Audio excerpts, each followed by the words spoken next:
Kevin and Ruby Franke's adult children, Chad and Sherry, both were in the courtroom for the child custody hearing. It was interesting as they were walking in. All of their attorneys were there. It appeared that it was somewhat choreographed, that they would go in together. Now remember, these are professional YouTubers. They know how the image they portray can be a huge factor in their lives. So this is the image they decided to portray today. It's interesting because previously, when they have gone to court, it was very obvious that Sherry and her father were not on the same page. Let's just say that. And today, at least the image that they portray as they're going into the courtroom, they look like there could possibly be a reconciliation, or at the very least, thawing ice. This is the first time that I'm aware of that Chad has also been there, the oldest son. So there they are, Chad, Kevin, and Sherry walking into courtroom with their attorneys. Because of the high publicity and the fact that we are talking about a child custody case, the court decided to seal this. They have gag orders. They cannot talk about it. They cannot post it on social media, whatever happened during the custody hearing today. But this we do know, the two adult children and Kevin were there, as well as their mother, Ruby. She was transported from the facility in St. George to Provo to be there during this child custody case. Now, I tried my best to get some video of Ruby arriving or leaving, and I will say this, the court did a great job of hiding her out. Okay, here's the courthouse where Ruby and Kevin had a child custody case today. If I'm being honest, I felt very awkward trying to get video coverage of Ruby coming out of the courthouse. As I walked around the building and everything, it felt kind of creepy and awkward. But for some reason, I really wanted to see her. I was scouting the entire place, wondering when Ruby would be leaving the facility, and I don't know. They do have cameras everywhere. I don't know if they were waiting to make sure that there was no media to catch it, or I don't know. I'm not a professional stalker, so I was not able to catch Ruby leaving. I kept my eye on a transport vehicle for quite a while, thinking that might be the vehicle, but I finally gave up.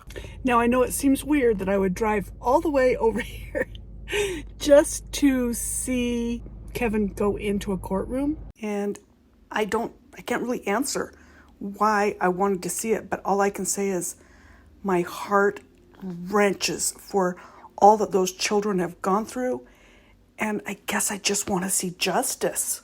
I'm not an aggressive paparazzi type person, but the allegations that Ruby has claimed against her children makes me sick.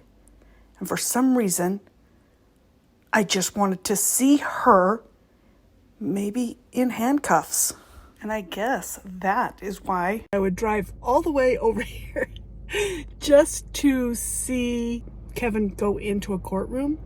But the thing of it is, there's a lot you can tell by body language, and I think it's interesting that it appears that Kevin and his daughter, his oldest daughter, Sherry, have possibly reconciled, or at least the ice is thawing a little bit from where it was previously. Because remember, Kevin had accused Sherry of burglary, and he wanted her arrested.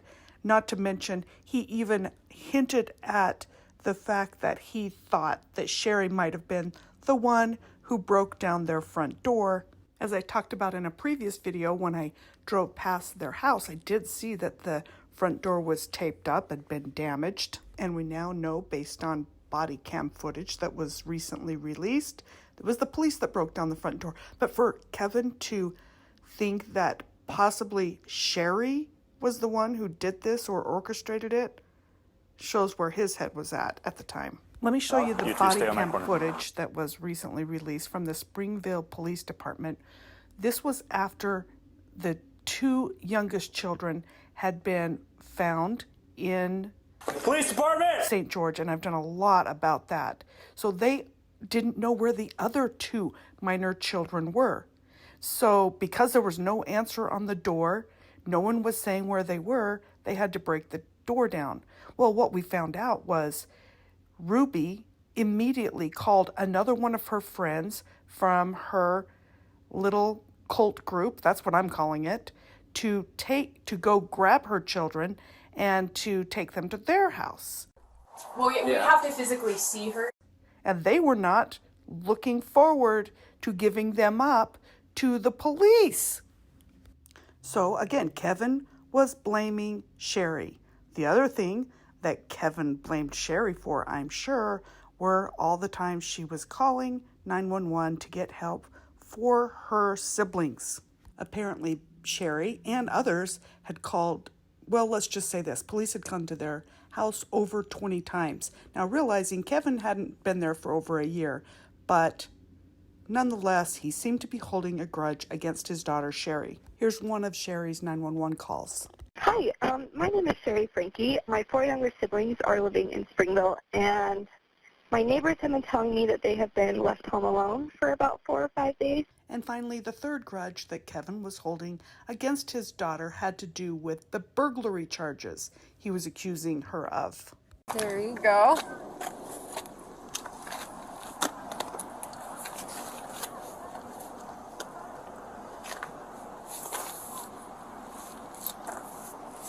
Is it all there? Yes. Yeah, explain to me again why this was not robbery. Because it's a civil issue. It's you guys are family. She's been in the house before. You haven't been in the house in a year.